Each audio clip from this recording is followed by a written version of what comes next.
Hey everybody, Tricia Brouk here, founder of the Big Talk Academy, award-winning director and author. I am so excited for this next series of the Big Talk on my YouTube channel.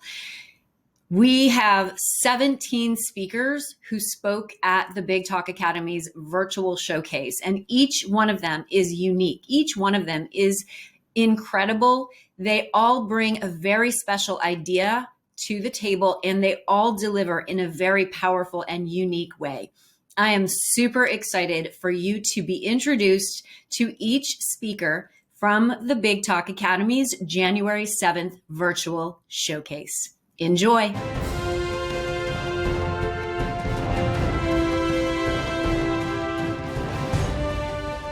Bret Shuford is the founder of BroadwayLife Entertainment, an entertainment lifestyle brand designed for theater lovers and professionals to live their best lives. Under the BroadwayLife brand, Bret has built a lifestyle blog, Broadway Husbands, theater-themed merchandise, BroadwayLife apparel, and continues to offer consulting and coaching services as the BroadwayLife coach. Please welcome Bret Shuford, Radical Authenticity, the freedom in telling your truth.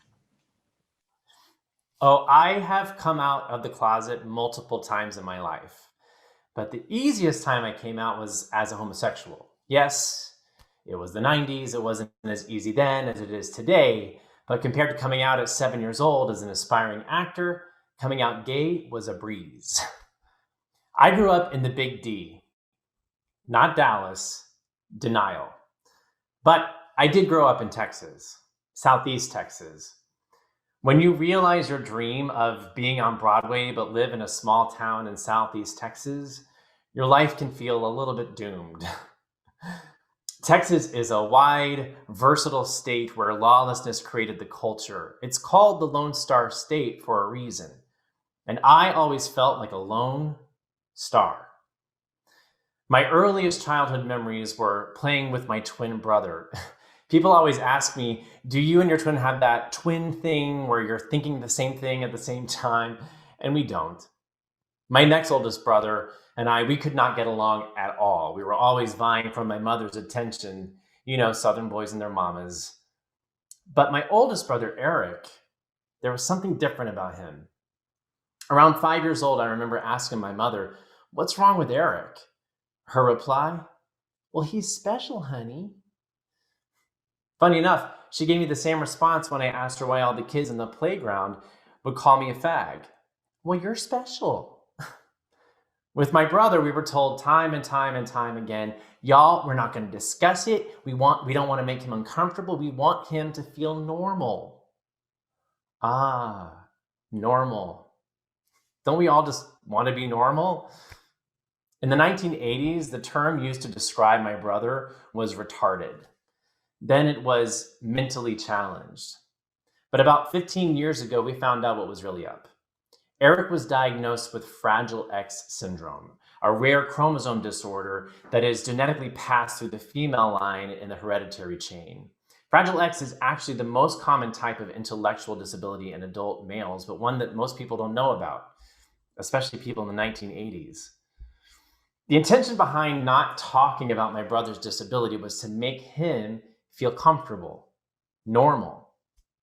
I didn't know what normal was. To me, I just wanted to live the lives of the Kids Incorporated, the Mickey Mouse Club, but instead I was fighting off the name calling and bullying of a bunch of normal Southeast Texas kids, or even trying to live up to the expectations of my family. Like when my mom flippantly told me at 10 years old in the car, I am so proud of you. You can sing, act, and dance, and you're not gay. But here's the thing about denial. It's a great motivator. Witnessing the proverbial elephant in the room made me hyper aware of my and other people's authenticity. What does it mean to be authentic? My favorite definition is representing one's true nature or beliefs, true to oneself or to the person identified. Perhaps my search for authenticity started on stage because when you're on stage, you can't help but bear witness to the truth of the characters. There's nothing more empathic than witnessing someone become someone else. I decided very young I wanted to be on Broadway. Performing was something that I was A, really good at, B, no one in my family wanted to do, and C, I could escape the normal world and be myself. I've always been curious, and the curiosity required to be a good actor fit me perfectly.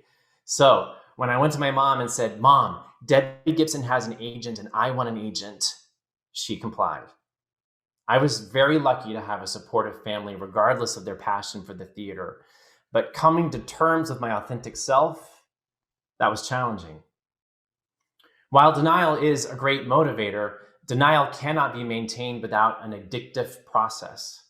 In the case of my fragile ex-brother, we maintained a system of codependency. Most people think of codependency as romantic addiction, but it takes many forms and is most certainly a family disease. When you're so busy trying to make other people happy, comfortable, normal, you actually become further away from your authentic self. When I moved from Texas to New York City to graduate college and then witnessed the second plane hit the towers, I wasn't really equipped with the tools that I needed to help me navigate those waters in a healthy way. So I came out again. This time I came out in one of the scariest ways I ever had. I came out as an alcoholic and a drug addict. When I finally got sober, I had to get honest with myself. I wasn't going to continue to lie to help others feel better. I wanted to tell the truth so that others could feel seen and the inner me could feel seen the way I didn't as a kid or my brother didn't feel seen growing up. You see, when you go seeking authenticity in a system based in denial, you become a pioneer. Pioneers were lonely people who ventured out into uncharted territory, not knowing where they were heading, but with a belief that they knew they would get to somewhere great. Getting honest for me was that path, and it was scary. However, I was willing to tell myself the uncomfortable truth, and once I was willing to do that, I finally booked my first Broadway show and multiple since. I met my husband, and we're extending our family. Being willing to move past denial and get honest with myself and others, it gave me the freedom to my authentic path. So, how do you become more authentic? Well, it wouldn't be authentic for me to tell you that. But I can tell you what's worked for me. Forgiveness. First of myself and then of others. Denial is a brain dysfunction, and people are only doing the best they can with the tools that they have. Don't be mad at someone or yourself for wearing masks that our culture tells us are acceptable. Sharing out loud, giving voice to our shame eliminates its power. I am willing to have those uncomfortable conversations in order to help those in my life see the real me. And finally, having a clear vision of the life you want to live. When you know where you're headed, it doesn't matter what obstacles get in the way. You will keep striving toward that vision. I knew at 7 years old I wanted to be on Broadway, and every day I took steps to get there regardless of cultural systems, family systems, or even my addiction. It takes bravery to be authentic. But, if you're not uncomfortable, you're not growing. There's a huge difference between being uncomfortable and in pain, but I want you to think about all those times in your life where you've been uncomfortable and how you came out the other side more confident. For instance, I'm completely uncomfortable writing this and talking to you right now, but by the end of this speech, I hope that someone here will realize their authentic self. Are you ready to come out? Thank you. Thank you so much for tuning in to the Big Talk Academy's virtual showcase supporting these incredible speakers. If you have the desire to speak on my virtual stage, go to thebigtalkacademy.com for more information. This is a 12-week certification speaker training program that is going to give you everything that you need to have the global impact you desire. And if you haven't already subscribed, go ahead and subscribe, hit that notification bell so that you get access to all of our latest episodes. I love having you here, and I always respond to the comments. Big love.